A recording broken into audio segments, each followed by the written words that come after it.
Good morning, good afternoon. Hello, teachers.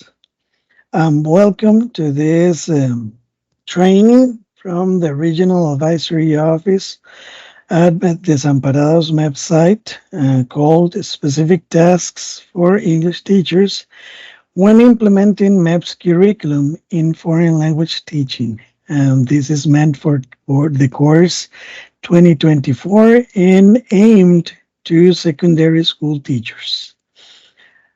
Before we start, I would like to thank Mr. Luis Vargas for organizing all the errands to have this activity reaching your high schools and your places of work.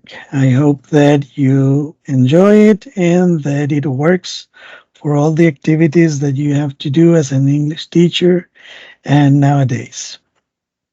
Also, I would like to thank Ms. Josie Espinosa, our boss at the regional site office. Thanks for finding these spaces for teachers to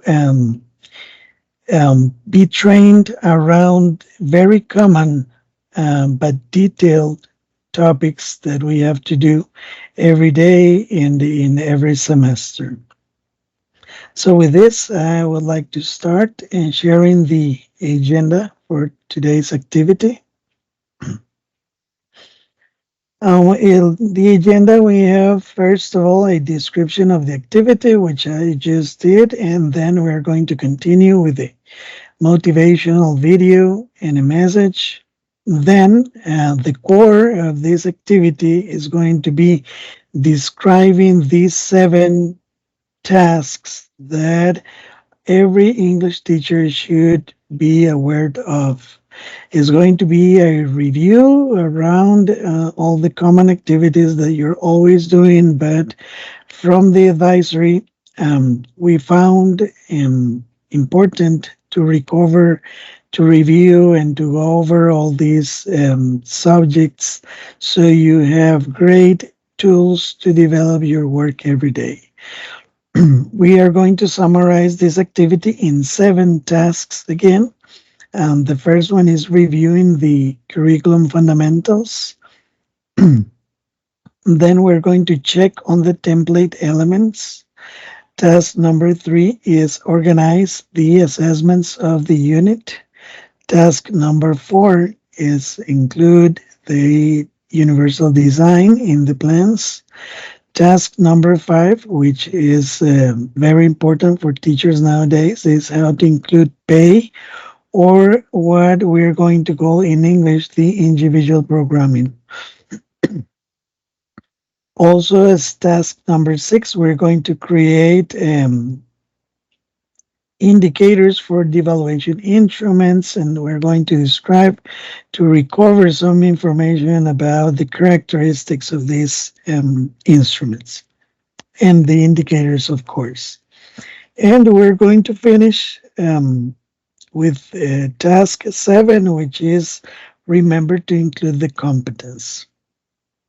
After this review, we are going to give a final recommendation about the 4 skills, the Common European Framework of References for Languages, and the exit profile, just in case your principals require that you prepare these documents at the end of the year, or what would be the same, the entrance profiles that sometimes are asked to be prepared at the beginning of the year based on the previous year's assessments. Okay, let's go on and start with the motivation video that I would like to share. So here it is for you to watch it and listen to it. See you in a bit.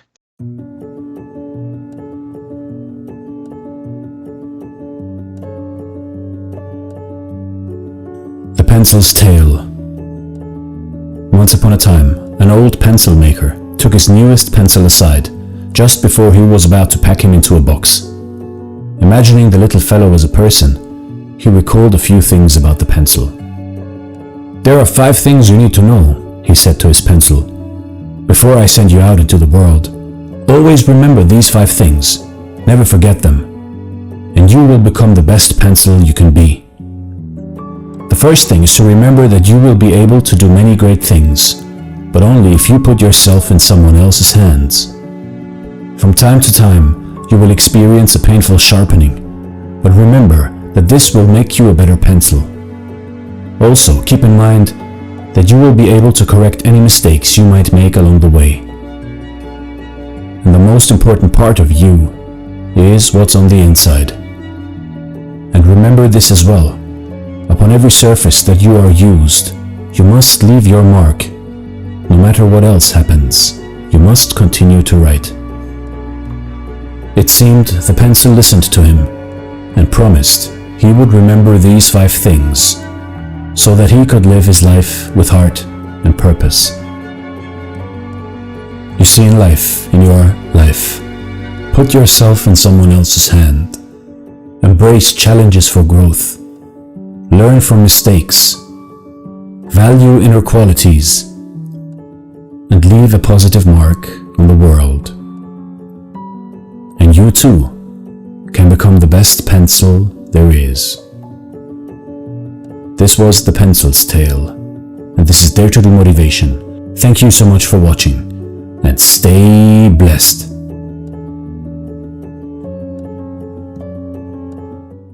I know that it's not necessary to tell the teachers that you must continue to write, because I know that you're always writing good things on the student's life and in the institution arrangements and all the tasks that relate to the teacher as it is in the community and the effect that we have as teachers on the society.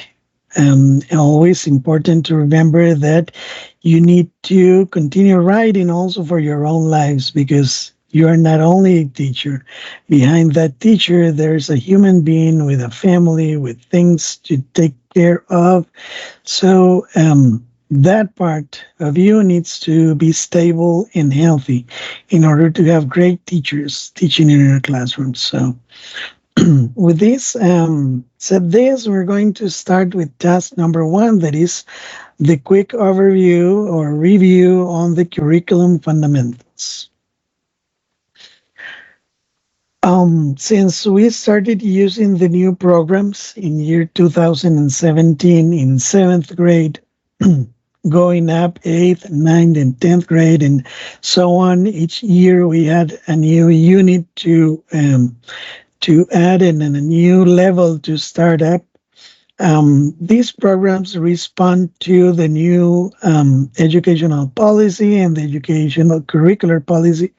So they have very special characteristics. These programs are oriented to action, and so the tasks that are meant for the students to do in class are meant for them to plan, to analyze, to solve problems, to express their interests, and to collaborate with others. Also, we changed from a model that we were using before that was based on objectives. We moved into a model based on competences. And this is the competence approach. And so that is how we get to work, instead of objectives, to work with can-do descriptors. And those are linked along all the cycles. So nowadays we have a connection, thanks to the Common European Framework and the standards, with the first cycle, the second cycle, into the third cycle, and the diversified education. Also, these programs and their characteristics are based on the new citizenship axis, and that relates to the global citizenship, to the digital competences, and the sustainable development that is also connected to these global objectives for sustainability that we have as arrangements in international treaties and the economical characteristics of the countries with which we have relations to import and export goods. Also, these programs are designed according to the international standards. They are constantly revised by international organizations. And also have they propose the use of technology and real life scenarios. That's another very important characteristics that we need to focus on. What we teach will help the student to solve a task in a possible scenario of the real life, not in hypothetical situations that may never happen. Also, the programs relate to other subjects like math, arts, and science, or as the strategies team does. You have heard a lot about that. And with this, we have very easy connections from our program to all the other subjects and the competences and all the things that are we are required to do in terms of planning nowadays. So that makes it easier because our program is already linked, already connected to other subjects and other disciplines. Our program is also designed as all the rest of the programs that were issued in 2017 and 2020 that spin around the dimensions and the abilities. Remember that our curricular policy is stated on four dimensions: ways of thinking, ways of living in the world, ways of relating to others, and tools for integrating to the world, that are mostly digital competences that are included there. And from those four dimensions, we have 13 abilities that we need to enforce and to try to cover and develop with the students using our educational program, or what we know as our curriculum. Whenever we say competence, we need to have clear the difference between a curriculum based on objectives and a curriculum based on competences. For this, it's important to define that according to the Common European Framework of References for Languages, it defines the competence as the sum of knowledge, abilities, and characteristics that enable a person to perform actions in the society. From those competences, we have general competences, existential competences, and specific competences. The general ones consist in contents, skills, and abilities for learning. The existential are not properly related to language, but students use them for all kinds of actions. In our case, for example, speaking. So they need existential competences to speak. And when we go down to the specific competences, we have three of them: the linguistic, social linguistic, and the pragmatic. The linguistic is about a structure, grammar, the way the language is organized in symbols and in rules, and the way we set words and organize words to create a question, to make a statement.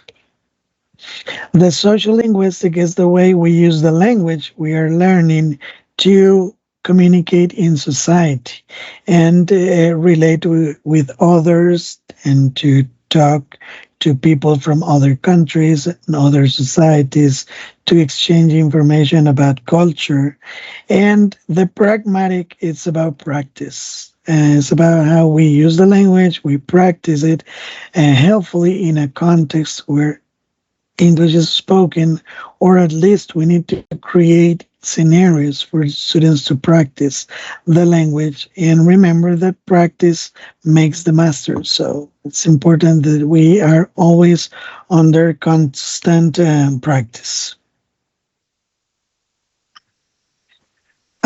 This letter, I always put this letter in the trainings because it's important for you to see how, as we just said, the program is scaffolded and is connected or linked throughout all the levels.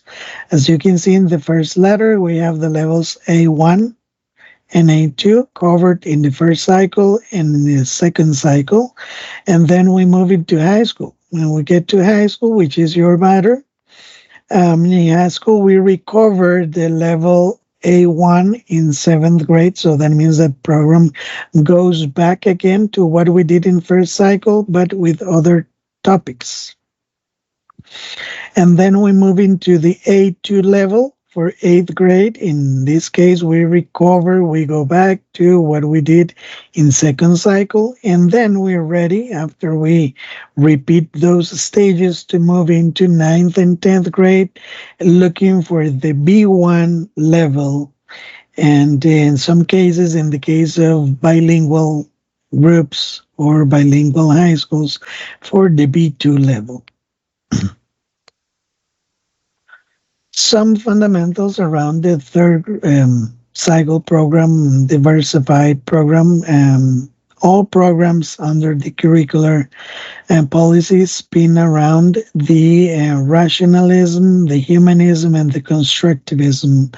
Those are focuses that you have heard before, and they want us to scaffold the learning activities going from the easiest part to the more complex tasks or more complex situations. So we have like this difficulty level increasing, but not forgetting the humanism, that is the sensitiveness and awareness of learning styles and affective variables. For this, including DUA, that were universal design, we're going to solve this very easily. And all programs are designed based also on the focus of constructivism, for getting the student to solve problems, to have this critical thinking and learning from their experiences. So if your class is just photocopies and exercises on the book, well, that is not representing a learning experience for anyone. So I invite you to, whenever you design your plans, think of providing the students with a real experience, that English class, English lesson is an experience for your students.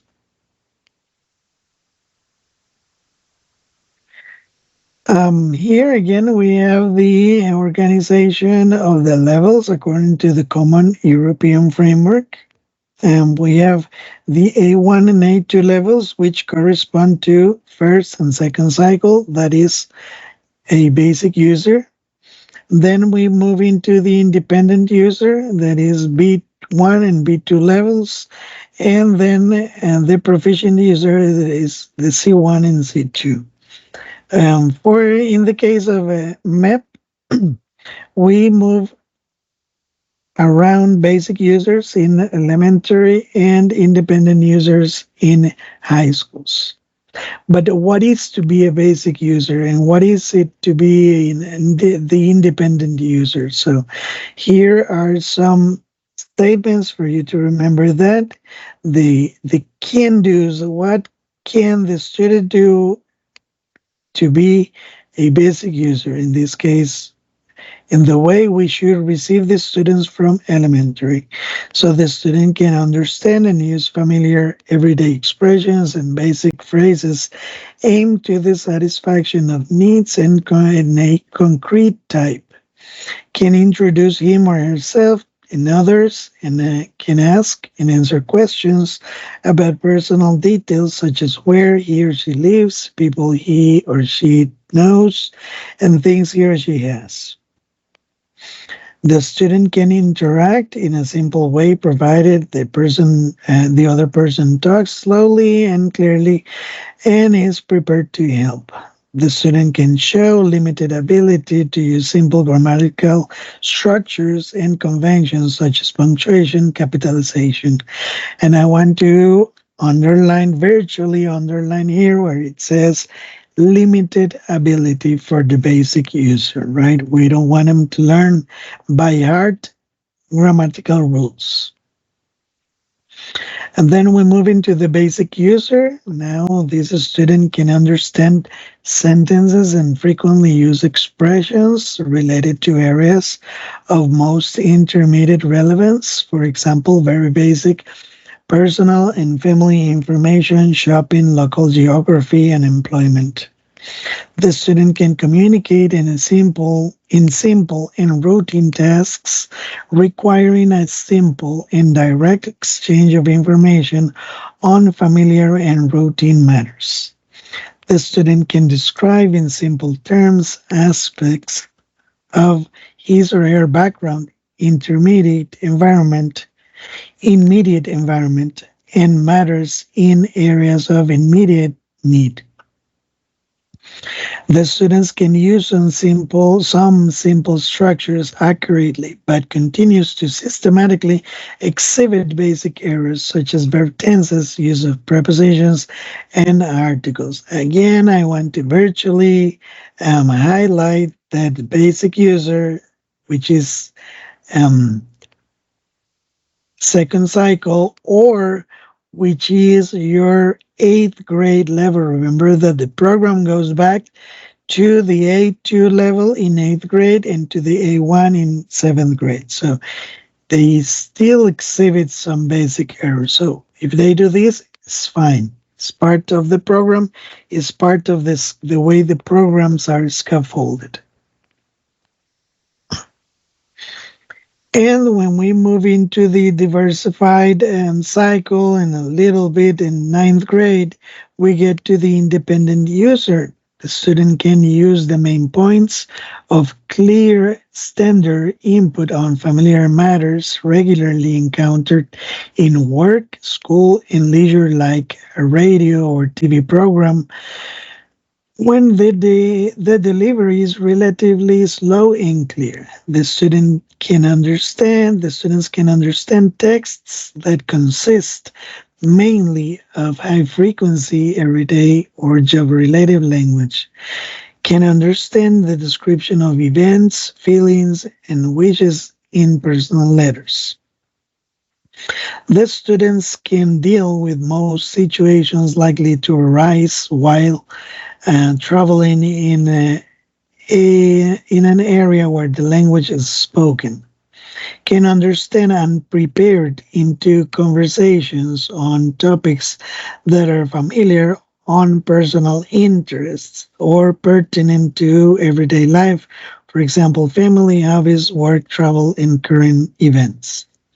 Remember that all these facts were present in the A1 and A2 levels, but in this case, we're expecting that the student has a more elaborate ability to go on these can-dos, that they can do all these things. Also, that they can produce simple connected text on topic which are familiar or of personal interest, that can narrate a story from a book or film and describe personal reaction, that they can describe experiences or events, dreams, hopes, and ambitions, and briefly give reasons and explanations for opinions and plans, that students can express self reasonably accurately in familiar, predictable situations, and knowing a vocabulary to talk about the family, hobbies, or interests, work, travel, and news, and current events. And of course, scaffolding is very important.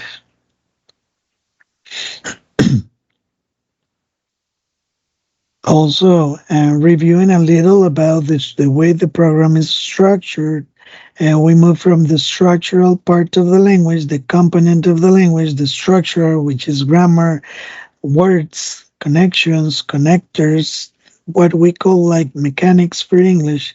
And then once we have all that together, we need to find the way it functions, the way I get things done for me, the way I use this language in society to get services, to give orders, to provide instructions. And when I have those two things together, the structural and the functional, I am ready to go out and share information about my culture and learn information about other people's culture also. Again, the way the components are arranged lead us to the competences of the language, that we use it for linguistic purposes, for social linguistic purposes, and for practical matters, which is the pragmatic competence. And well, the picture represents the way the language is structured under this kind of syllabus or a curriculum. One of the most important changes that the program suffered was moving from the communicative approach as the main methodology into the action oriented approach. And again, I said main methodology because it's not the only one that we are able to use. We can combine this main methodology and have one or two that serve as secondary methodologies that combine, and we use like elements from other those methodologies and have our own version of a methodology. Um, this curriculum adopts the action-oriented approach or the task-based approach, one of the latest communicative language methodologies, which places emphasis on what learners know and do to communicate successfully by completing tasks using general and specific competences in meaningful contexts and real life scenarios. Three things that I want to clarify here that we are under communicative approach still. Is just a new version. The word task is very relevant. We work on tasks instead of activities because the task has a purpose in a scenario, in a real life objective. We need to reach something. It's not just an activity in which I fill in blanks and that's it. I completed, I got the points. There's no point on doing that. There's no objective on doing that. We need to have like the further effect on the activity. So an activity with purpose is a task. In terms of our program, when you see the template, sometimes you notice a part that is at the beginning of the template that says domain. The domain corresponds to this picture that you have on the screen. We move in maps programs, we move in three of these domains. We start in 7th grade using the social personal domain that helps me for chatting with friends and family, and that is why the topics are related to that. Then we move into the transactional domain to this finding services, getting things done in society, requesting, attending instructions or providing instructions, asking and answering questions. And then we land into the academic part that is more elaborate work on writing paragraphs, writing text, and solving or reporting problems. The professional domain, we leave it for the university in which we are able to provide speech on the target language, that we provide lecture, that we can stand in front of an audience and speak in English and train others. So we don't get to that point in MEP.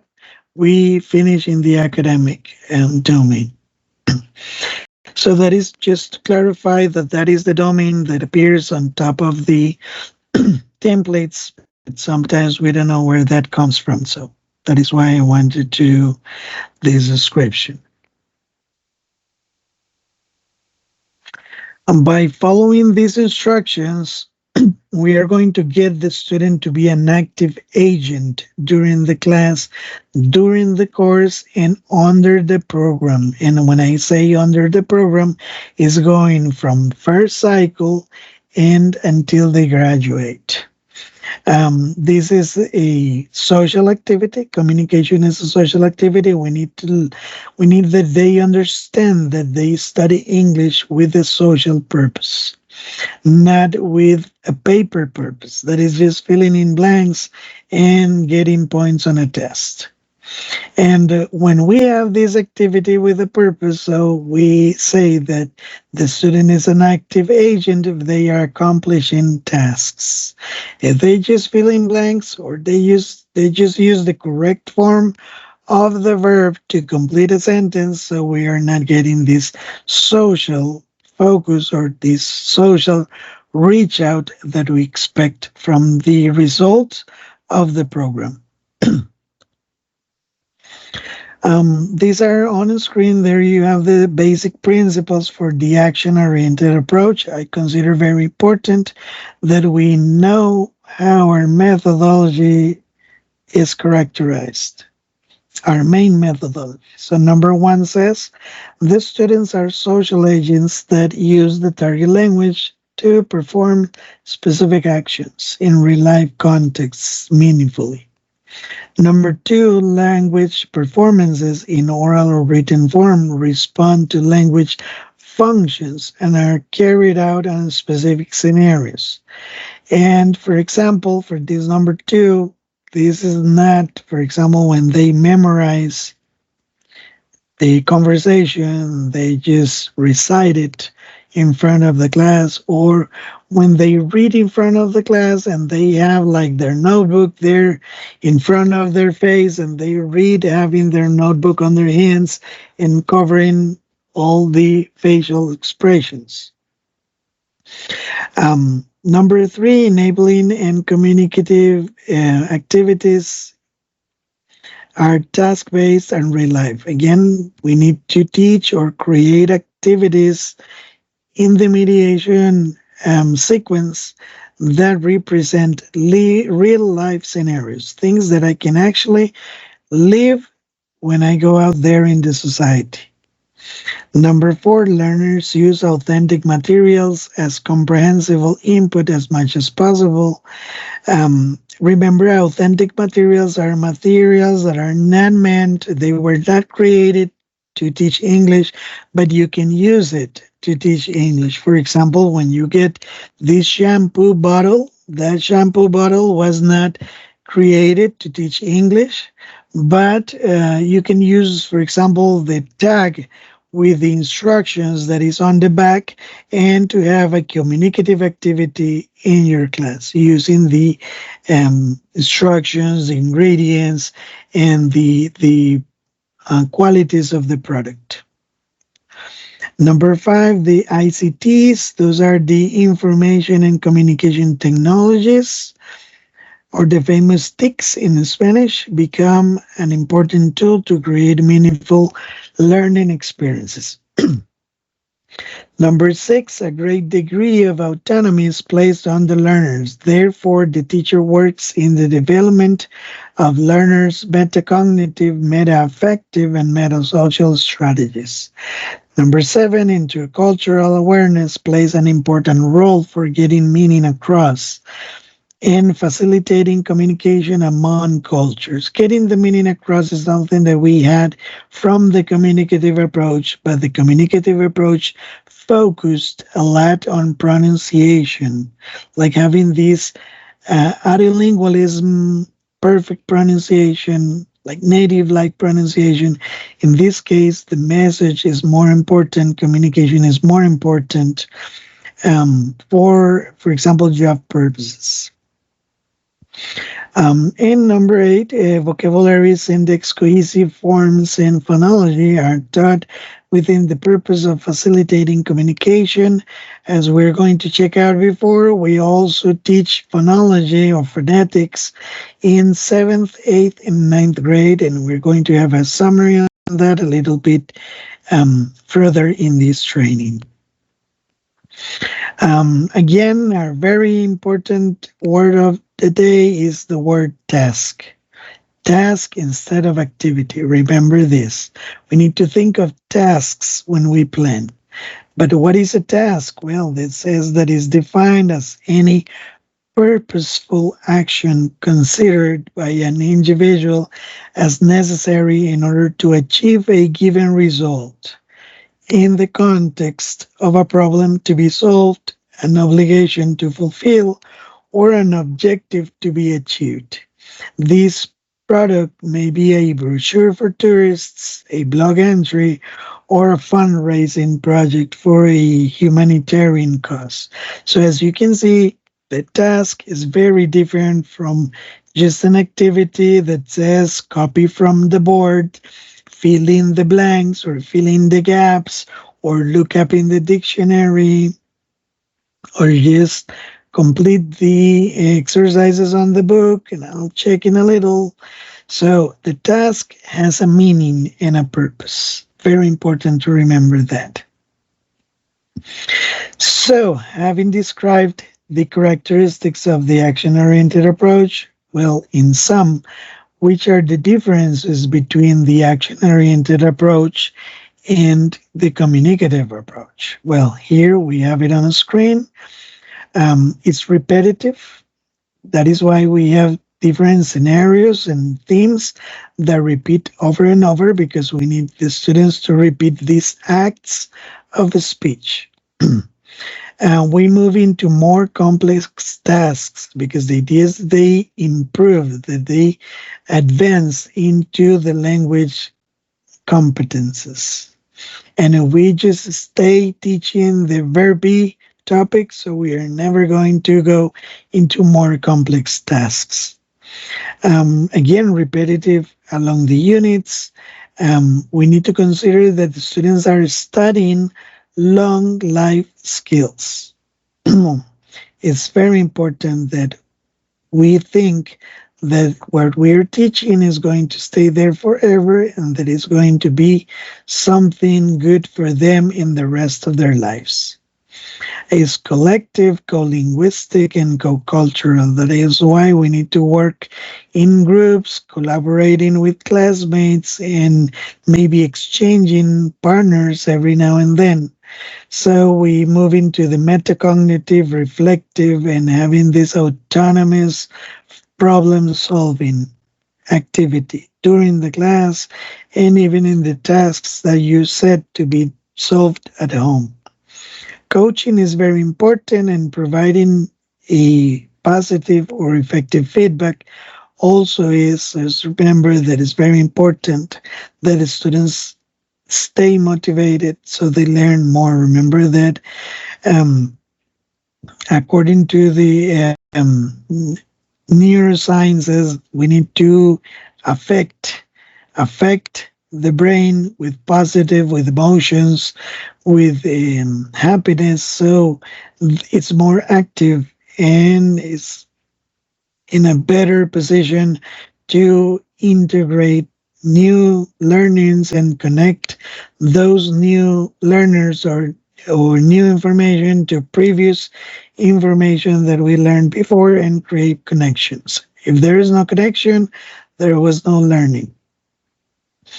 It's intercultural. We move along culture to describe cultural facts. That is why we have event scenarios that are devoted to exchanging cultural facts. The goal is the action or the task, very important, more than just activities or exercises. The ICTs, those are the information and communication technologies, very important that we include them in the class. And about this, very important that is not just the teacher using the technology, is the student using the resources, the student managing the technology, because we know that teachers already know how to use technology because you are trained for this. But the idea is that we teach the students how to use it. And also, well, we already have this authentic assessment favored to the social agent and the real life scenarios. That is why we moved from the point-to-point evaluation into the performance scales and the analytic rubrics to provide evaluation information. Very important that we understand that this is also part of the methodology, is also part of the program, and we need to evolve and to be modern about the way we evaluate and measure students. Not anymore point to point, as that is why we are always, well, like every time we decrease the value we give to tests in order to have more of this authentic assessment or evaluation. And with this, we get to the task number 2, that is just giving a quick overview and revise the template.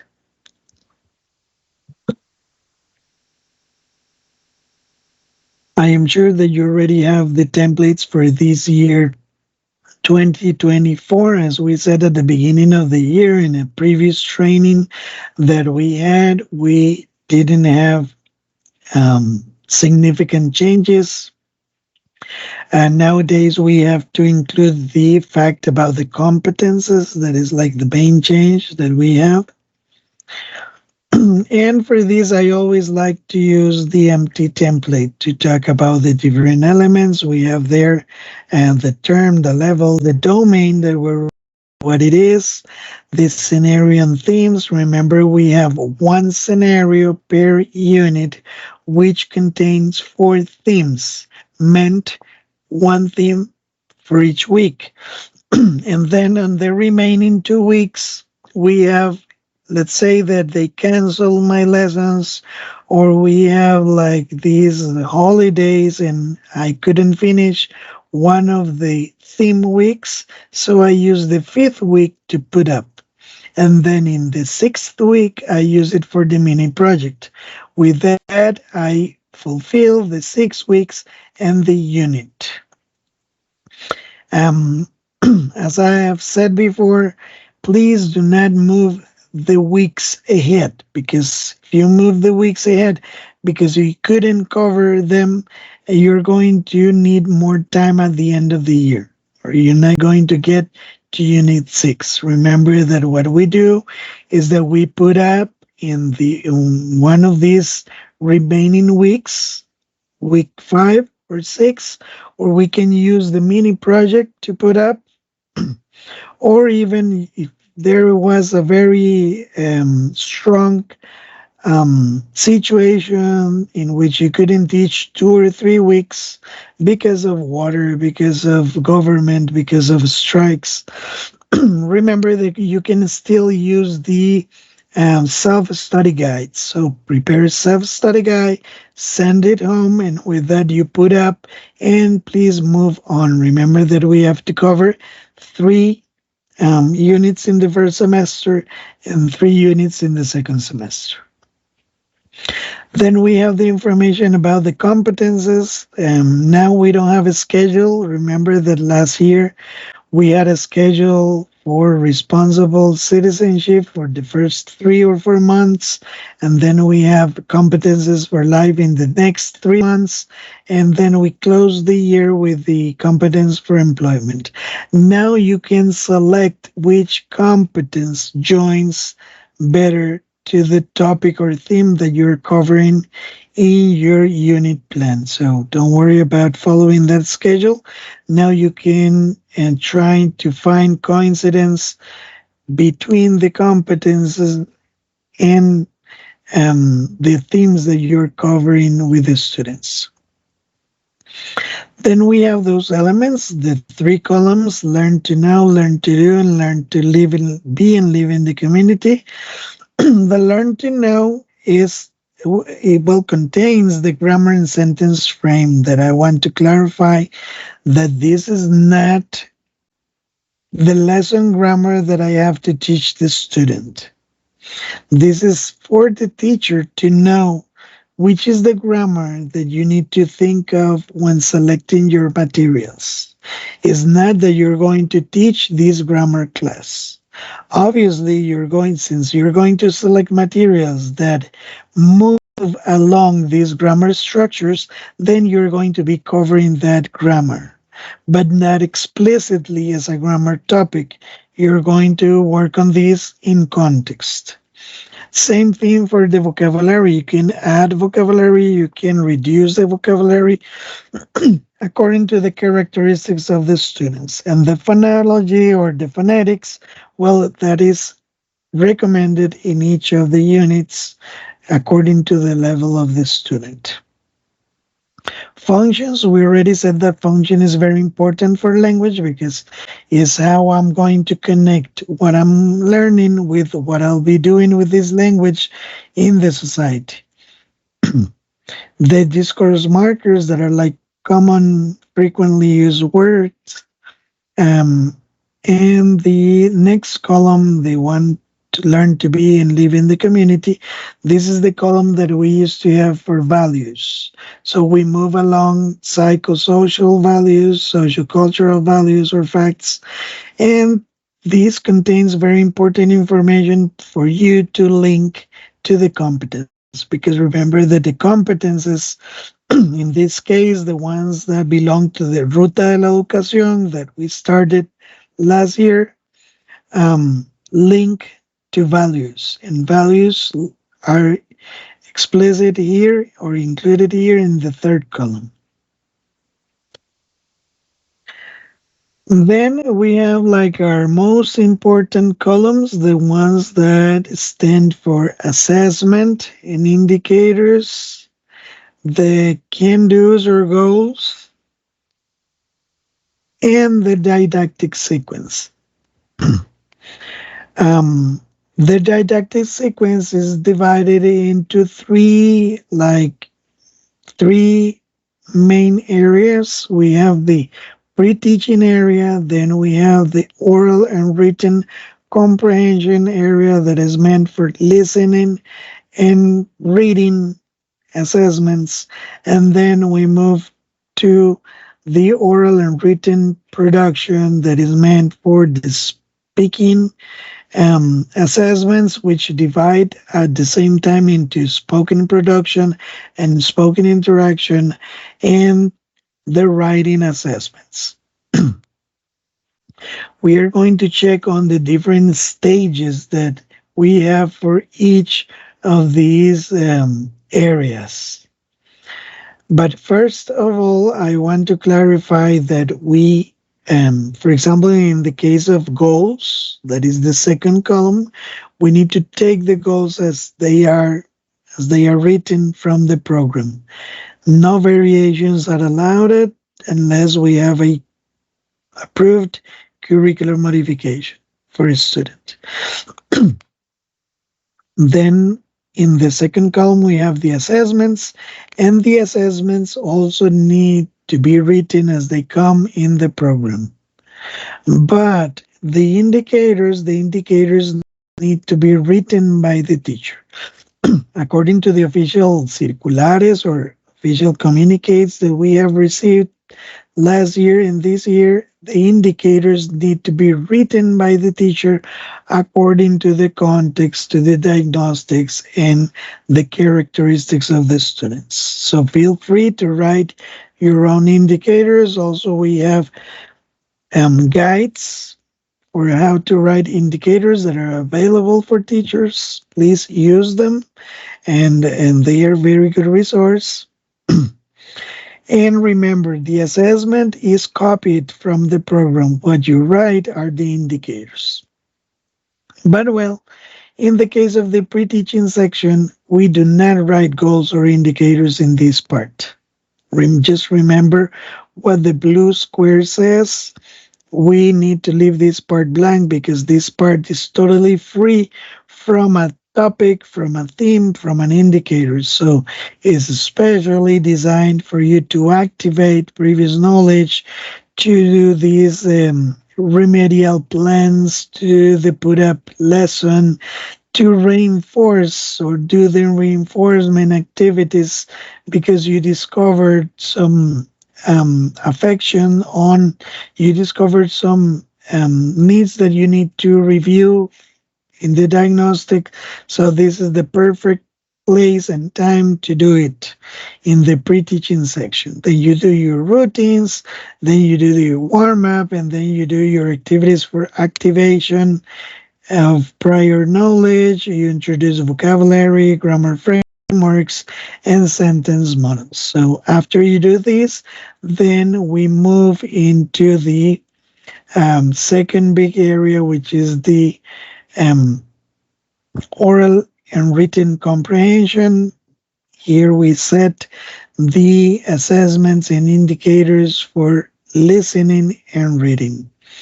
And about the sequence, remember that we have a sequence for listening, that is pre-listening, listening for the first time, parent group feedback, listening for the second time, and post listening.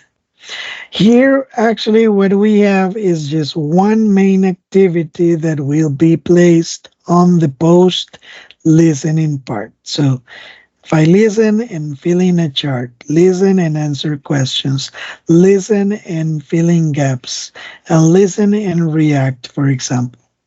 So what I do in the pre-listening maybe is clearing out some new words, new or difficult vocabulary, but about the post-listening activity. And then we listen for the same time for the first time the track.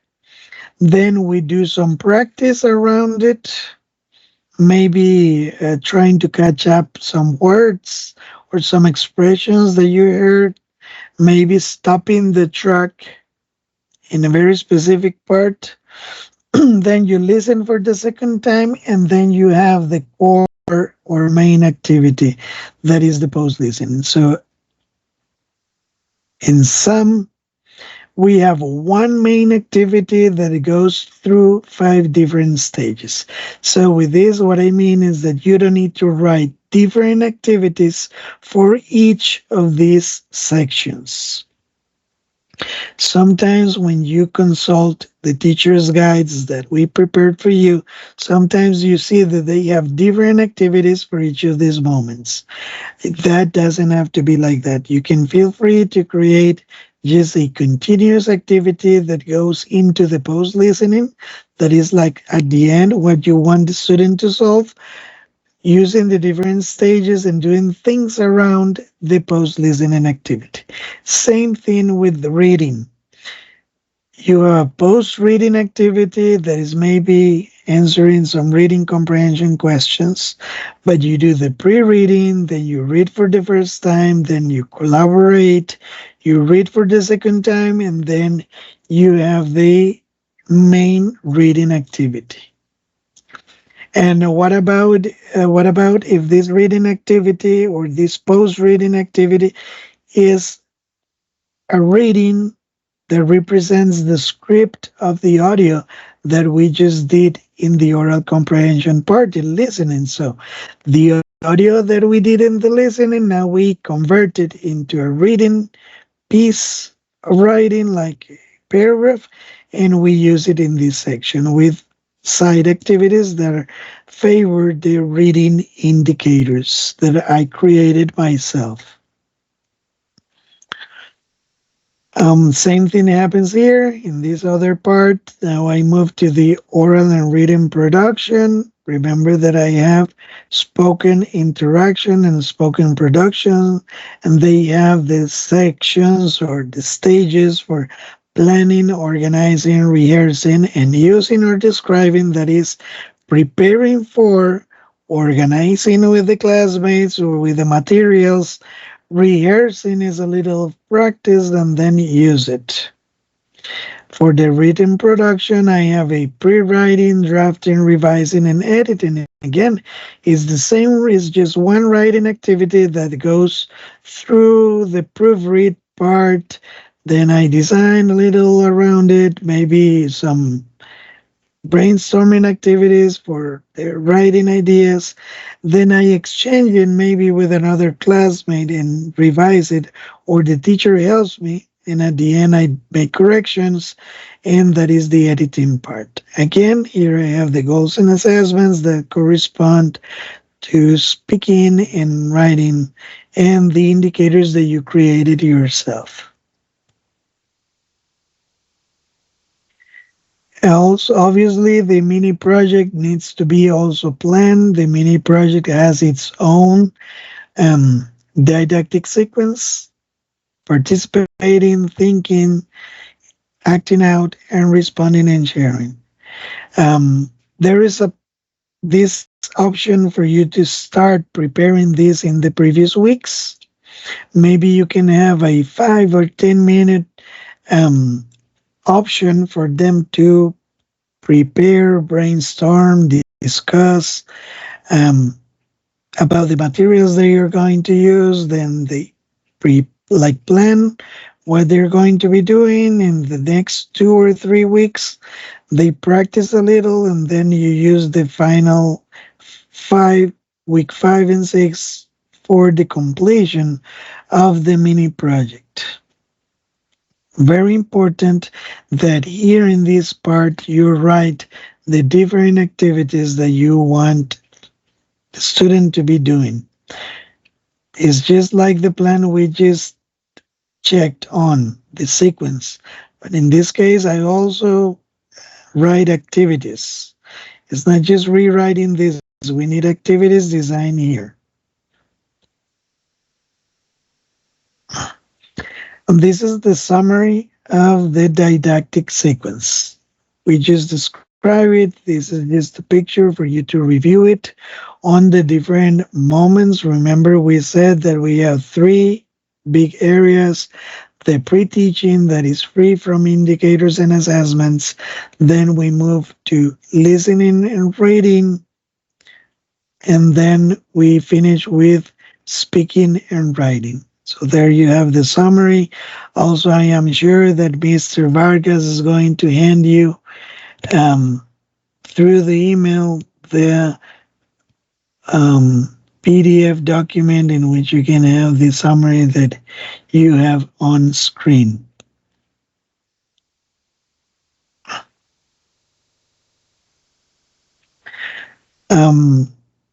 This is the third task, that is about organizing the assessments of the unit. And this task is a technical recommendation that I'm going to make as a teacher. As a teacher, this helps me a lot to organize my teacher's life, and also to prepare for the evaluation, because sometimes we start covering the units, and then when it's the moment for creating a listening test, or to assign a homework, or to prepare the written test, we don't know what assessments to consider for each of those components. So this is like a recommendation on what to do. On the screen there you have a unit for the unit as it comes in the program for 9th grade. This is unit 1, time to have fun. The 4 themes, and there we have all the assessments or the goals. Remember that what changes is just the way we write it when they are goals. Because of the auxiliary, they are written in simple form, but when they become assessments, they are written in the third person. So there we have 2 assessments or goals for listening. We have 4 goals for reading, 2 goals for speaking, 2 for spoken interaction, 2 goals for spoken production, and 1 for writing. So if we sum them up, if we add them up, we have around 10 or 12 assessments.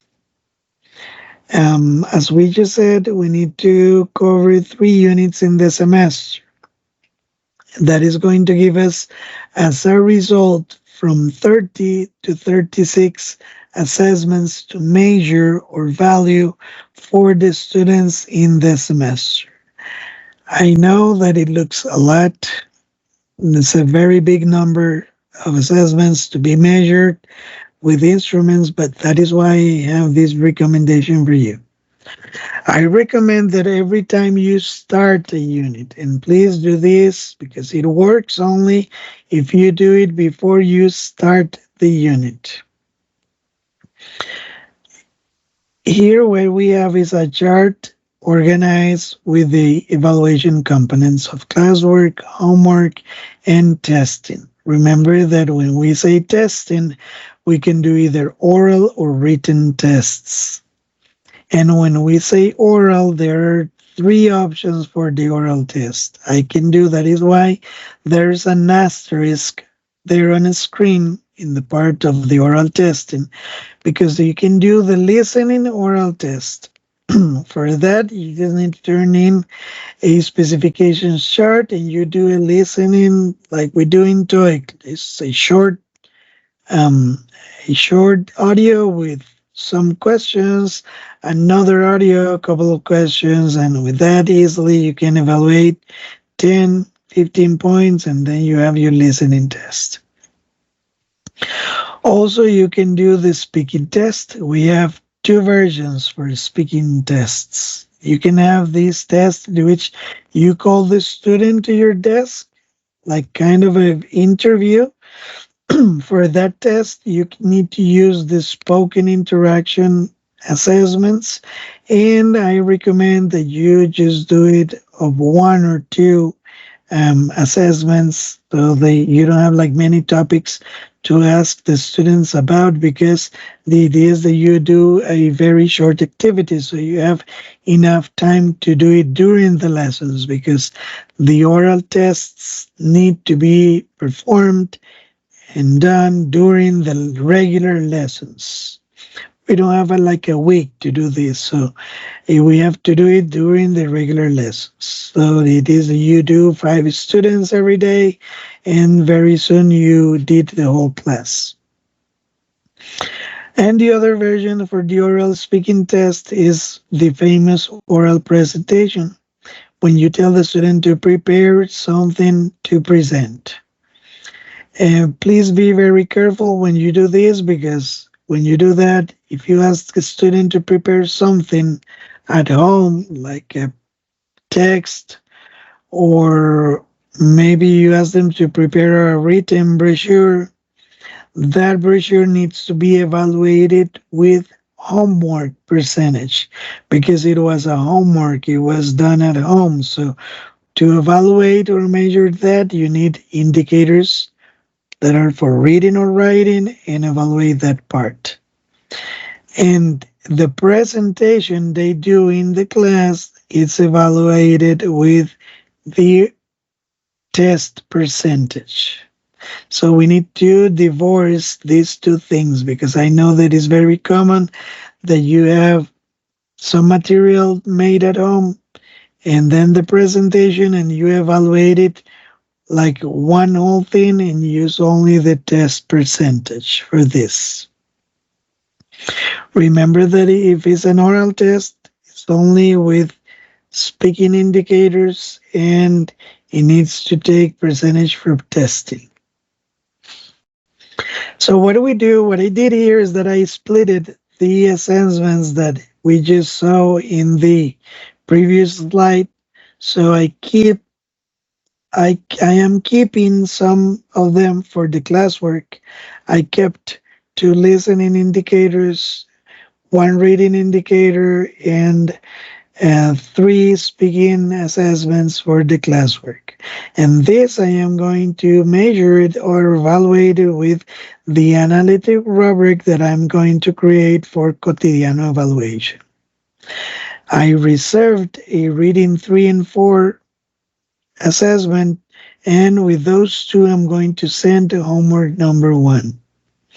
And then I kept spoken interaction 2, listening 2, reading 2, and writing 1 to be part of testing. So the oral ones that are the spoken interaction, the listening, I may create a like this oral test for them. And then with the reading and writing plus the ones from the other units, I am going to create the written test. So that is why we have a blue square down there that says repeat this process with the other 3 units. So if you organize the unit assessments or goals like this, you are going to have valid information, you're going to have it organized, you will know what assessments to use for homeworks, to create your Cotidiano instrument, and which ones to leave for testing. And another very important fact here is that doing this, you avoid double evaluation, because you should not measure the same assessment twice, because you could be under the risk of creating 2 different values or two different grades, and then you will need to justify to parents or to the adults if we're talking about students from the nocturnal shift high school. um, it's very difficult to justify which of the two values you're going to give the student. Imagine that you measured an assessment in classwork and they get like all the points there for that assessment, they get 100, or they get the achieved level. And then I take this same assessment and measure it in a test, and in the test, then things didn't go that well, and the student is not able to get the same level. So, which of the two levels you're going to keep for the student? So, it's very important that we don't do this repeated evaluation. Is easier for you. It's going to help you a lot when doing measurements. And now we have very clear which are the elements or assessments that I'm going to use for the quotidiano evaluation. Then I go to the analytic rubric and I create the evaluation criteria that is describing what is to be achieved, what is to be in progress, and what is not achieved. And then I can fill in every space in the chart, and with that, I evaluate the student. The homework also requires the technically designed instrument, so you send this instrument whenever you send the homework. So I hope this recommendation helps you to organize the way you see the units right before you start. And please do this before you start, because if you do it later, it doesn't work. In this case, we have the 3 units from 10 to 12 assessment per unit, and this is giving me from 30 to 36 assessments in the semester. But as we could see, the recommendation is to organize the assessment amongst the evaluation components to avoid evaluating the assessment several times. And once you have that, then you have important information and clear information to move into the evaluation instruments, let's say cotidiano, homework, or testing. And for example, this one, again, Mr. Vargas is going to hand you this information. I'm not going to read it completely here, but here is a sample on how an instrument for evaluating, in this case, the description of the activity is like an oral test, is an oral activity. Could be for classwork or could be for the oral test. We have the assessment, it's the spoken production 2 that says this is for 9th grade, also unit 5, unexpected situations, making a complaint at a restaurant. It says the student retells a story about the bad experience in the restaurant, real life or funny fictional, use visuals like a poster, flip card, or picture cards with the labels. So I have the assessment. I created myself the indicators. See that I have an SP 2.1, SP 2.2, SP 2.3, SP 2.4. So when I create my indicators, I'm able to write the indicator for the aspect that I want to measure or evaluate, because we don't value like we used to do before, that we wrote instead of indicators, we used to write grammar, pronunciation, vocabulary, content, body language. So we don't use those because those are concepts. Those are not indicators.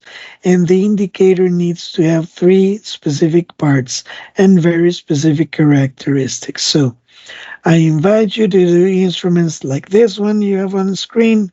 Create your own indicators. Then you have the criteria to tell the student, well, I'll give you 3 points in achieved if you do this. 2 points if you do this, and 1 point if you do this. For example, I'll be granting the student 3 points if they select the target vocabulary and use visual representations to retell the restaurant situation assigned. Or I'll give you 2 points if they present some difficulties with the selection of the words or types of visuals for the activity. And 1 point if the student does not use the target vocabulary not for visuals nor the visuals during the presentation. Again, these are samples. You can create your own descriptions. It's not that you have to do it like this, because some evaluation experts, they say that you shouldn't write from negative statements.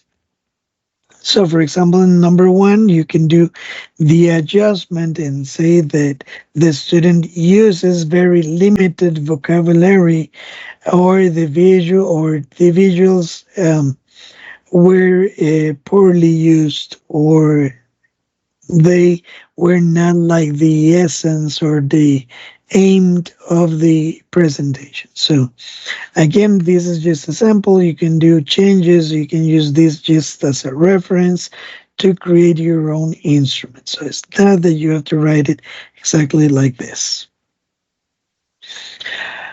Remember that I told you about the phonetics. For example, if I were the teacher in this case, I would like to have a chart like this one. For example, for ninth grade, what I did was that I extracted the phonetics that I should be working on in each of the units. This is sample for ninth grade. And I have a very nice summary that tells me which are the sounds and phonetics that I have to be working on. This is just a reminder of an on screen that we also do phonetics in 7th, 8th, and 9th. And my recommendation is to have a chart like this one that I did for myself that helps me a lot to have that organized and have very clear where are the sounds that I need to work on. Same thing I like to do with the vocabulary like this one. I like to have charts like this ones that help me to organize the vocabulary whenever I am looking for resources.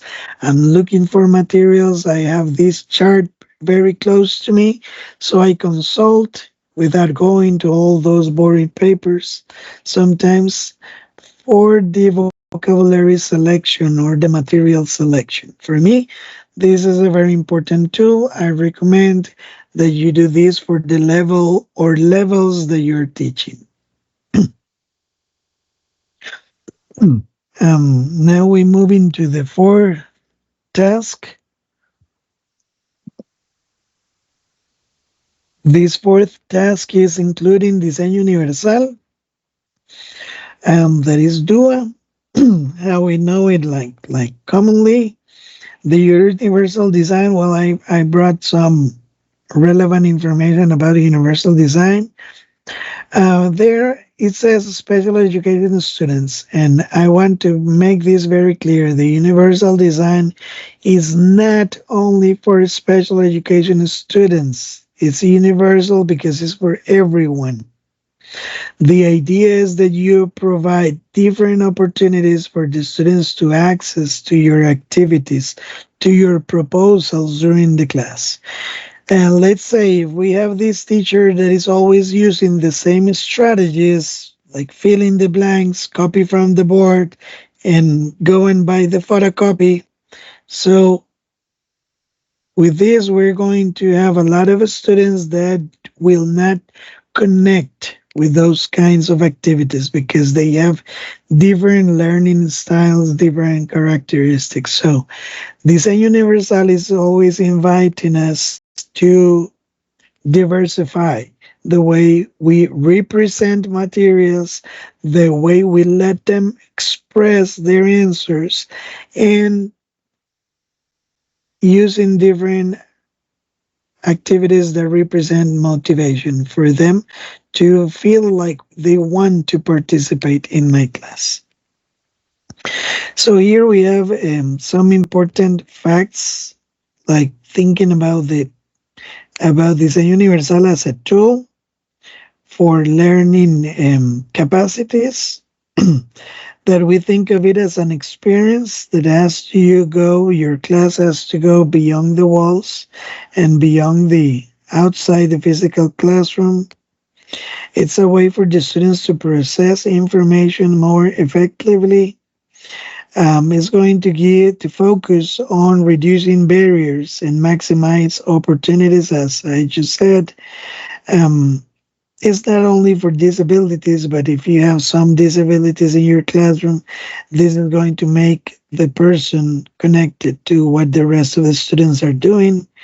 It's also a flexible design for activities, thinking of the general characteristics of the group.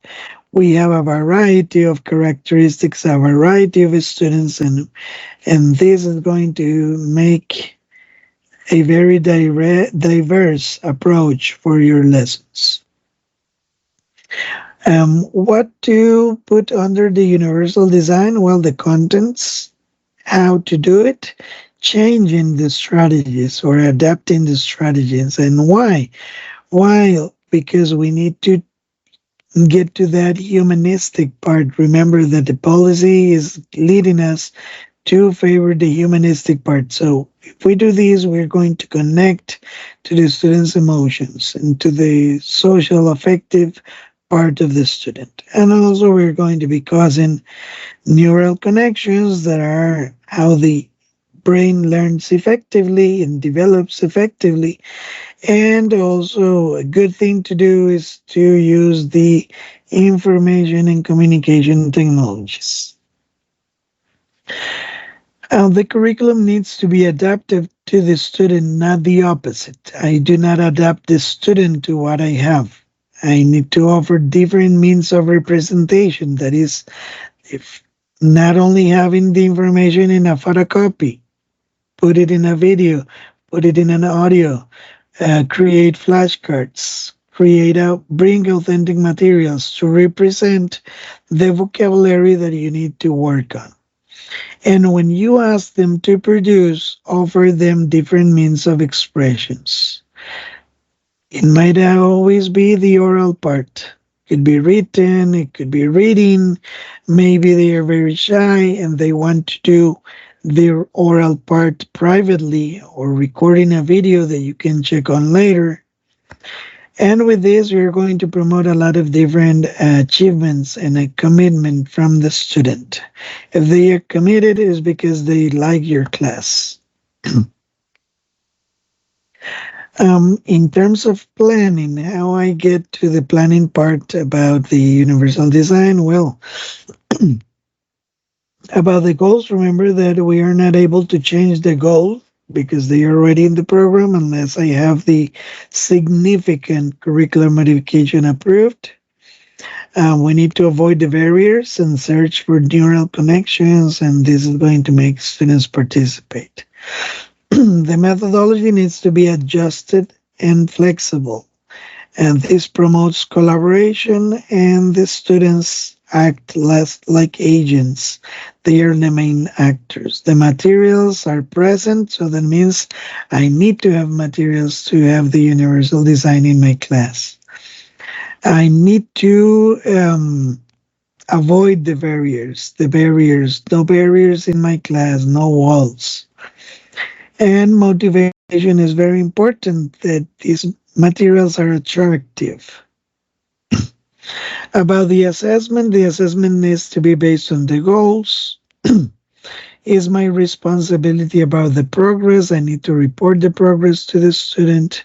I need to create inclusive tasks and evaluations that are meant for everyone, and especially for the students with modifications approved.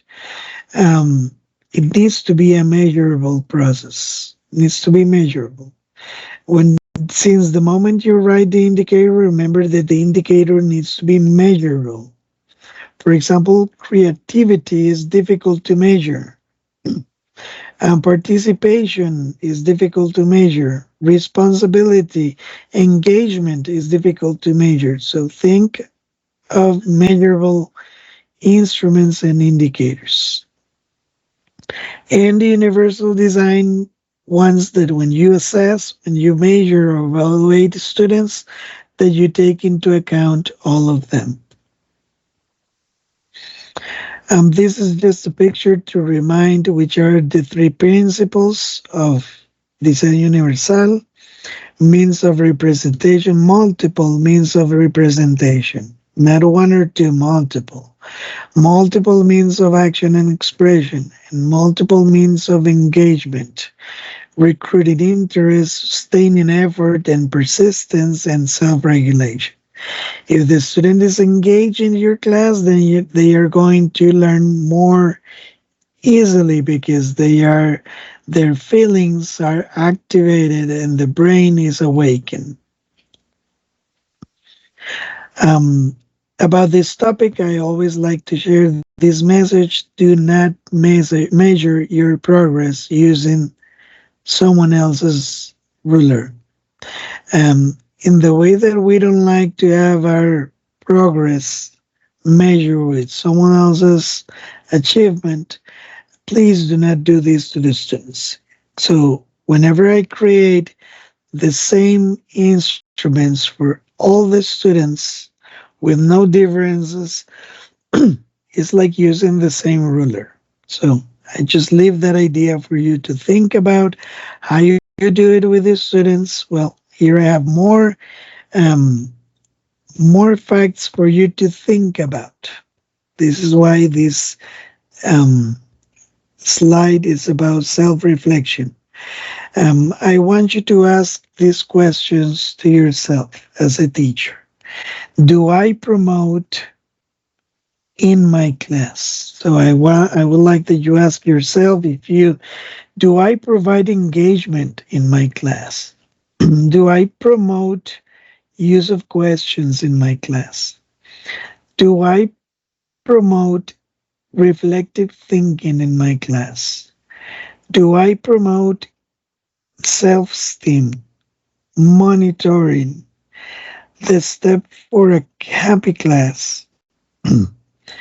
Do I promote materials according to the level in my class? Interest, routines that are reloaded, not always the same routines. Do I promote an active use of technology? And again, is the student using the technology or is it the teacher using the technology?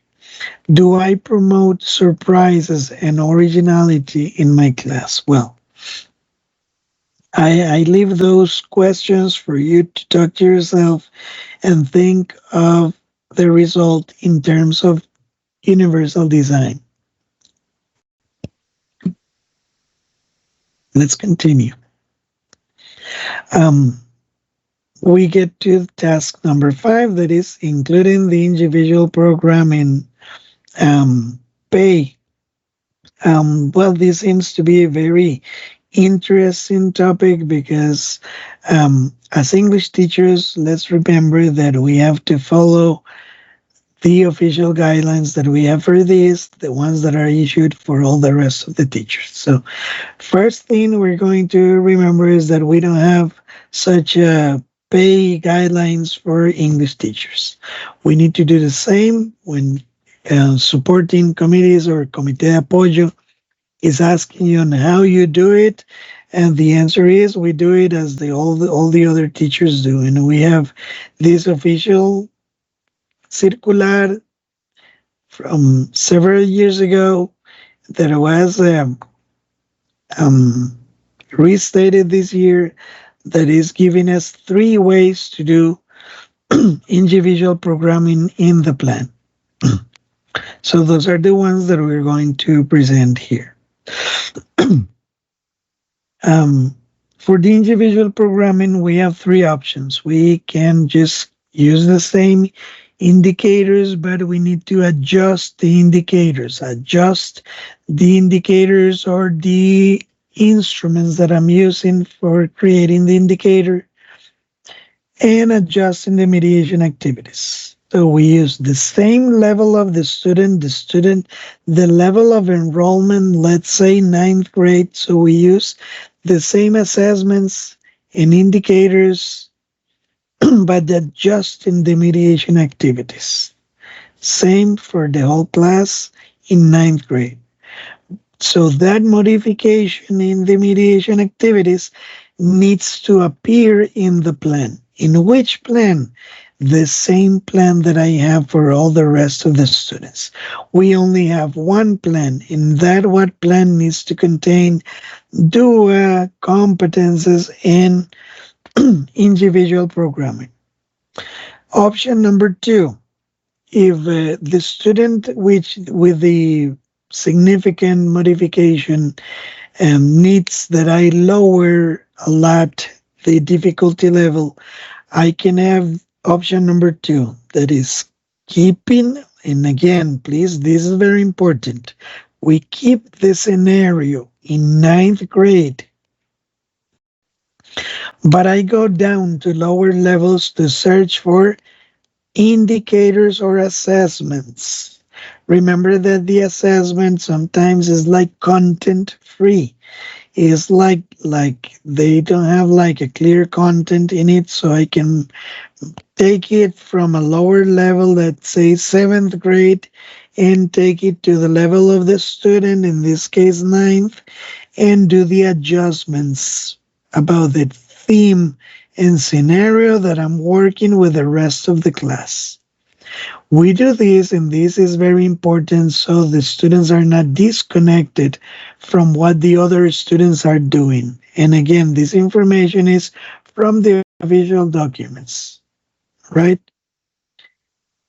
If I do this, if I maintain the scenario and topic, lowering the difficulty levels, changing the indicators or using indicators from lower levels, I am helping the student to overcome their situation and doing things from the abilities that they do have. And the third option is creating a complete new option for them, creating goals, creating indicators. And obviously, if I create that, I need to create activities for the mediation process. According to the official documents, this is the way we do it. So we use only the values and themes that correspond to the student's level of enrollment. Let's say we're doing famous musicians, artists, and athletes, and I'm doing that scenario and topics. So the student with the modification is also working with that, but in a lower difficulty level. If he's working only with a couple of phrases, a couple of words, or a very specific athlete, meanwhile the other students are using different, like several ones. So that is the way we do it. We keep the student connected to what the rest of the students are doing. Before many years ago, we used to have the student completely disconnected and doing things from second grade in elementary school. We were doing things from the primary school contents. That is not like that anymore. We need to create the modification in the level of enrollment of the student. So that is why it says in the second paragraph there, do not use the program from other levels. Adjust the levels so the students are integrated to the rest of the class activities. So we don't talk about the famous nivel de funcionamiento. Remember that we used to say, está en noveno, pero tiene nivel de funcionamiento de segundo grado de la escuela. We don't do that anymore. Please follow these instructions. If you have doubts about this, you can talk to your comité de apoyo so they guide you about this. We follow the same instructions as everyone does, right? We have to create an option for the student in the level of enrollment. If they are in 10th grade, so we create we create an option, or we create a version from the 10th grades program. Even though I have to do adjustments, maybe in the activities, in the indicators, or even in the goals, trying to lower the difficulty level. So when I do this, well, I brought you a sample on how this looks when you do this, when you take it to the plan. When you take it to the real plan, well, I did brought this extract. This is just a short screenshot of, let's say, a plan also for 9th grade. We have a reading assessment that says identifies English language sounds using knowledge in phonics, syllabification, and word parts. From that assessment, I created my indicator. The ones, everything you see in black is what I have for the whole group, for the rest of the group, for the general group, let's say all the students. So for this assessment, I created the reading 2.1 that says recognize the initial, middle, and final sounds of a set of words in a list. That assessment and indicator correspond to the reading 2 goal, that is identify and manipulate English language sounds using knowledge in phonics, syllabification, and word parts. Which are the activities that I have here? Well, since this is reading, I have the pre-reading that says the teacher shows previously written words printed on strips of paper which can be attached to the map pasted on the wall. The words are locations of provinces, cities, and known tourist attractions in Costa Rica. Learners take turns picking up a strip of paper from the set and saying aloud to the class, where is, let's say, Termales La Fortuna or Hot Springs La Fortuna. So that is the activity that I planned for the regular class. When I do this significant modification, this is the case in which I create a goal for the student, an indicator for the student, and also modified mediation activities for the student.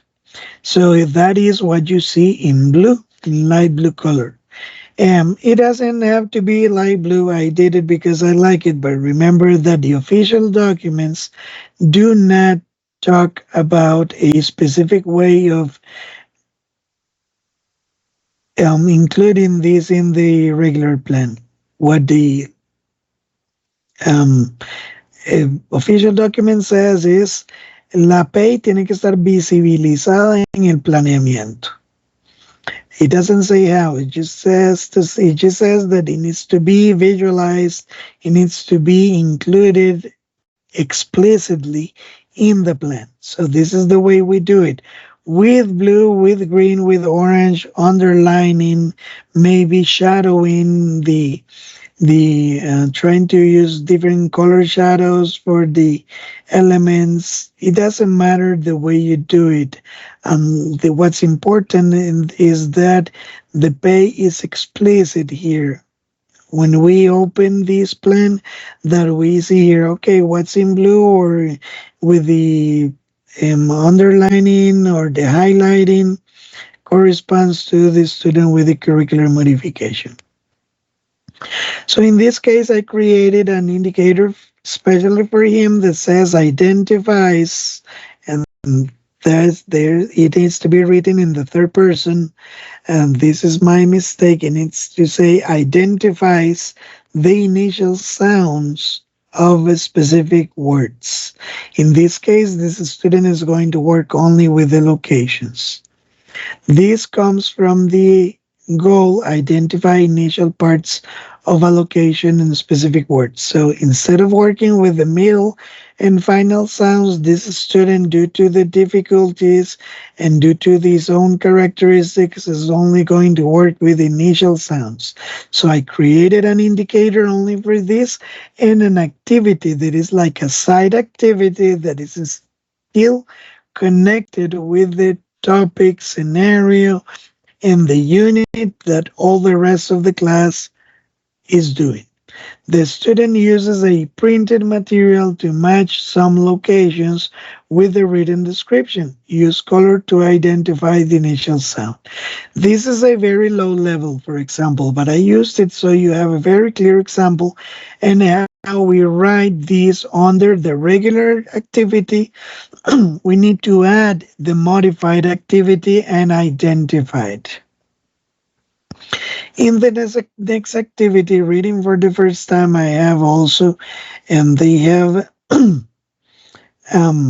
reading that they are going to use, and in this case, in blue says student A receives a supporting material with the new vocabulary about the article. Is another adjustment that I'm going to have for this student. And in the reading for the second time, student A located the services on a map with supporting materials. As you can see, I have different actions, different mediation activities that are adjusted for the student. A new indicator and a new goal. So this is how pay looks in a regular plan. So whenever you have a student with a significant curricular modification and we check on your plans, this is what we'd like to see. In blue, highlighted, underlined, or in the way that you want, as long as it's clearly and explicitly identified.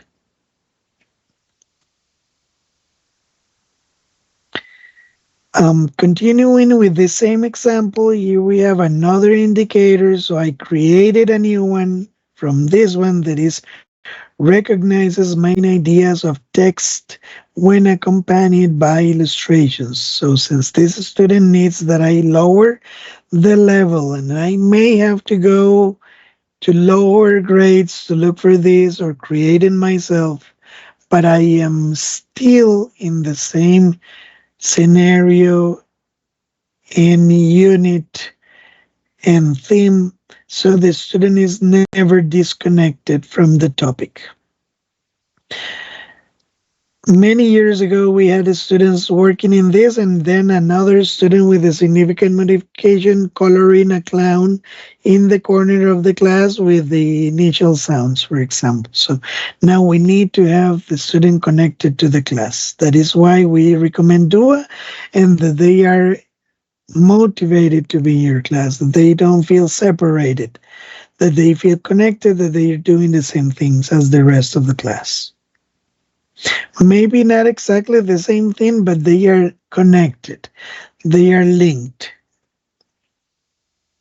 In this case, in blue, I have the new indicator that says identifies key vocabulary in pre-selected sentences. So now I don't have a text. Now I have pre-selected sentences, and student A underlines the keywords in a sentence given and match these sentences with a representative picture, right? In this case, the student does this action, and this is how they, this should look in your plan when you create the pay. So I hope that these examples are useful for you to understand and apply this whenever you have students with curriculum modifications. Now you have a clear idea on how pay looks in the regular plan for you to turn it in to your coordinators or principals.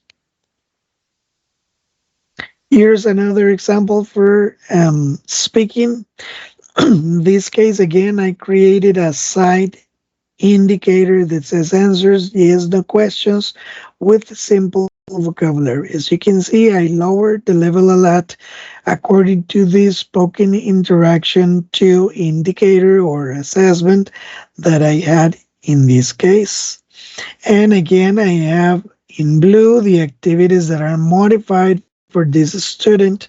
But in this case, I kept the same goal because I don't see that the indicator stands out of what the goal is looking for, because the goal says asking questions about places. So that is just going from a very simple question, asking or answering, where is such a place, in just answering in front of the supermarket, or maybe giving a lot of details saying, well, I would like to go there, but since it is around the corner, I prefer to go to this store that is closer to my father's business, that is the shoe store.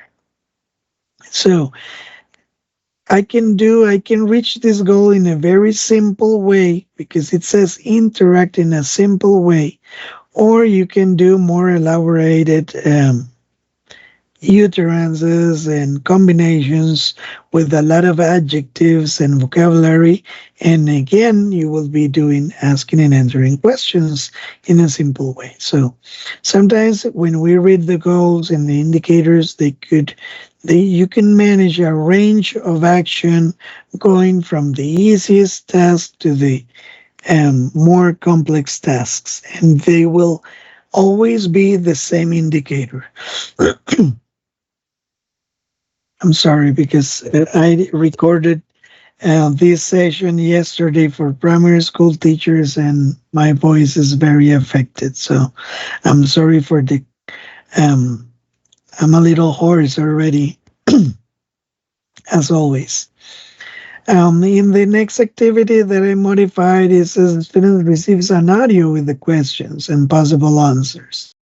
The student participates handing in the materials and arranging the answers according to his classmates. Like you can have the students helping the groups, helping other students, participating of the same topic that they're doing. In the last one says the student A answers yes, no questions performed by the teacher about the services. Is this the supermarket? Something as simple as that is just saying yes, it is. No, it isn't. So the student is reaching the goal, reaching the indicator that I prepared for them. So again, another example for you to have better ideas on how to include this when you write your own plans. Remember that this is very serious, so I hope that you follow these instructions. Task 6, and we're getting close to the end of this training. In the task 6, we're going to talk about how to create your indicators for evaluation. Well, when creating the indicators, as I said, when you create a rubric or a performance scale, remember that now we don't have that anymore. It's saying just evaluating content, vocabulary, grammar, um, and body language, eye contact. So we don't use that anymore. We need to create indicators. So if you want to measure, for example, grammar, you don't write grammar as an indicator. You write uses the suggested grammar or verb tense when writing the specific or requested sentences. About the vocabulary, instead of the vocabulary, you can write an indicator that says that the student uses the target vocabulary to answer questions. So those are indicators. And then you're ready to continue creating the rest of the instrument that is the evaluation criteria. To have a correct indicator, you need to have three things. You need to have the verb, the content, and the condition. The verb is the action, the content is the theme or the scenario, the topic that you're following, and the condition is like where they're doing that, how they're doing it, or how they are expected to achieve that action. It says that they provide, the performance indicators for the pedagogical mediation provide an objective, valid, reliable, and meaningful balance To know the learners are achieving specific indicators for the pedagogical mediation in literature, for example, but it could be any other subject, were written using the performance indicators in each grade. I mentioned that there's a guide, and I took this from that guide that is giving you an idea and examples on how to write indicators for each of the units from 7th to 11th grade. I have shared that before, so I hope that you have those documents on hand. They are called How to Write Indicators for each of the levels. The condition element is present and contextualized in all the performance indicators for the pedagogical mediation of the curriculum. Therefore, indicators of learning must be written considering their feature. About this, like trying to take this information to the ground, assessments are taken from the program. So the assessments are the ones with only one number. R1, that it means reading 1, spoken production 2, or writing 1. When we write indicators that we already said that they are written by the teacher, make them your own, make them your creation, so you're going to have a very good adaptation to what you're doing with your students. So we have two numbers, reading 1.1, reading 1.2, and so on. How many indicators do I need to create for each assessment? I cannot tell you that. It's up to the teacher. The teacher decides if you create only one indicator for the assessment or you create five because you feel that you need it. For example, when I'm doing speaking, I need to create like five of them to measure everything that I like to measure when I am doing speaking activities. But maybe another teacher will be happy with only two speaking indicators. So again, that is up to you. And then when we talk about the instruments, we need to use technically designed instruments and available for they are available for students and parents. For example, checklists, rubrics like for cotidiano, performance scales like for oral testing, or performance registers, also meant for could be used for homeworks, for classwork. Maybe you're doing things in the classwork. Remember, we have many indicators to measure in the classwork. So when we do this, we're ready to move into the instruments, and remember that the instruments need to have two parts: the indicators and the evaluation criteria. That is when I say how to achieve what is achieved, what is in progress, and what is not achieved. Or if I create the scales, the performance scales, I need to say what is to be 4 points, what is to be 2 points, what is to be 1 point. So when you create that, you need to write description for each of the criteria. Very important. It's not that you have an empty box there and that you just mark an X there. And well, sadly, we got to task number 7. Remember, this training was called Tasks for the English Teachers in Secondary Education. So finally, we got to 7th task. Remember to include the competence. Well, we have seen this before, but we are going to review it a little. Remember that the competences are the ones that belong to the Ruta a la Educación, the one for responsible citizenship, skills for life or competences for life, and competence for employability. Those are the general competences.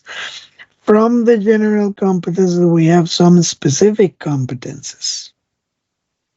And those are the ones that are easier to be linked to the contents that we do in every of our units. So the message is do this at least once in every unit plan. So it's not that you have to do competence every time you have a class. Just try to include it once in the unit every time you do the unit plan and turn it in.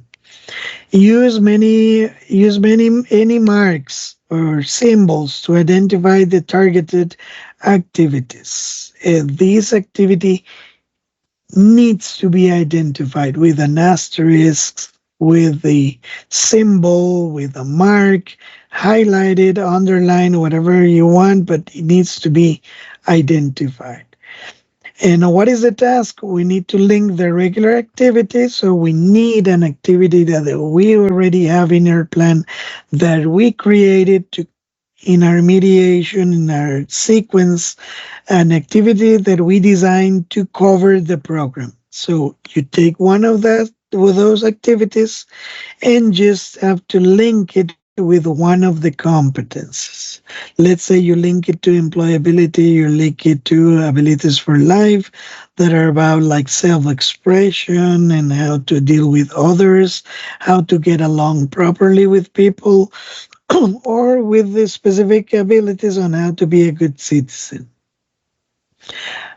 There are guides for you to do this, and I hope if not, just enter to the curricular department website and web maps webpage, and there you're going to find the guides for third cycle and diversified cycles for including the competences. There you can have better activities on how to include this, and the tip is in our plans are really already considered our plans already consider values in the section learn to be and live in the community. So if you check on that part of the units, you can have better ideas on what competence to link to that unit.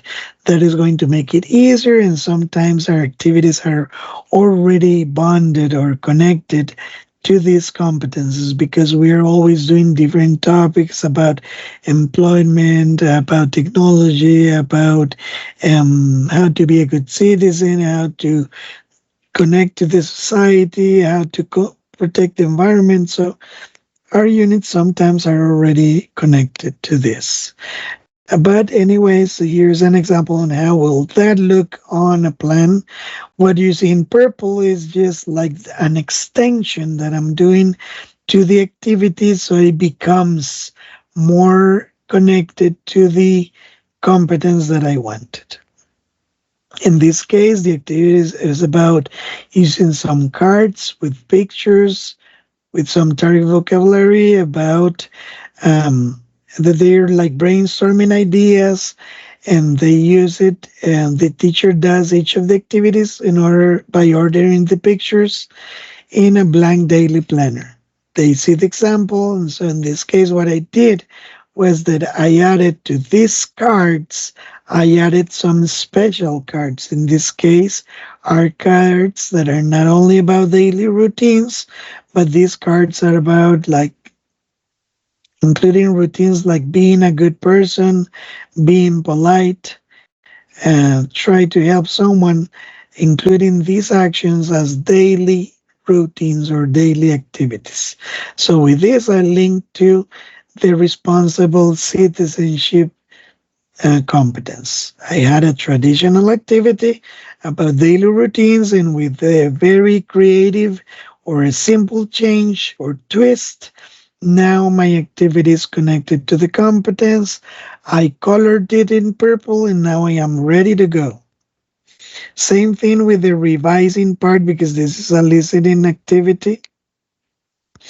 And this revising part, this belongs to the kind of the pre-teaching part. What's Costa Rican typical lunch like?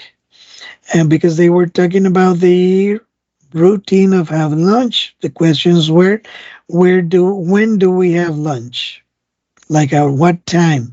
And then we jump into the specific topic, like what's the Costa Rican typical time for lunch? Because that is very common that we Costa Ricans, we have lunch very late at 1 or 2 in the afternoon. So then we link this to a cultural fact, and then we're ready. In the editing section, we have a self-expression activity because they have the opportunity to do some self and peer assessment to make sure that they are asking and answering the questions properly. So self-expression is also part of competences for life. So this is again two examples on how would this look the competence included in the official plan. And well, according to the agenda, we're going to finish talking about the overview of the skills and the exit profile or the entrance profile. Sometimes the principals or the committees ask for these documents at the end of the year. And I just wanted to remind you that whenever we have to prepare those documents, we have to do it with the um, level profile that we have in the program. All the programs have the beginning of the grade at the beginning of seventh grade, in this case at the beginning of the units for eighth and ninth, and then at the beginning of 10th and 11th. We have these standards for the Common European Framework about what are the expectations of the program once the student has gone through the whole 6 units. So that's the information I use to create these profiles. Not every single assessment that I have in the program, believe me, is easier if you use this to create your profiles. So here we have the can-dos about what the students need to know, they need to do, and what need to be in the community. So there you have the information about the level and the actions that they should have achieved after they go through your level, through your program. And then we have the same information, but that goes per skill. So there we have the standards for listening, for reading, for speaking, and for writing.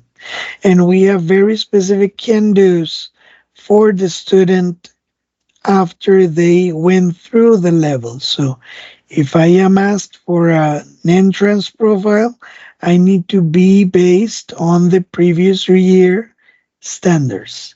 And if I am asked to create the exit profile, I need to use the standards of the grade that I was teaching. As you can see, for example, let's take listening, for example. It says the student can understand and take notes on the main idea and informal conversation, a presentation of a familiar topic or simple instruction. They can get the gist of a dialogue in a movie trailer or video clip to retell main ideas and make point details. The student can listen to the media presentation to answer literal questions. This is listen to write, or the student can listen to relatively long discussions on familiar topics to convey meaning from written texts. So when you take these standards to create your profiles, it's easier because you don't have to go assessment per assessment, topic by topic, unit by unit, scenario by scenario, and theme by theme, like trying to find what the student manages or achieves and what doesn't. So this is the final recommendation. With this, we got to the third point of the agenda, and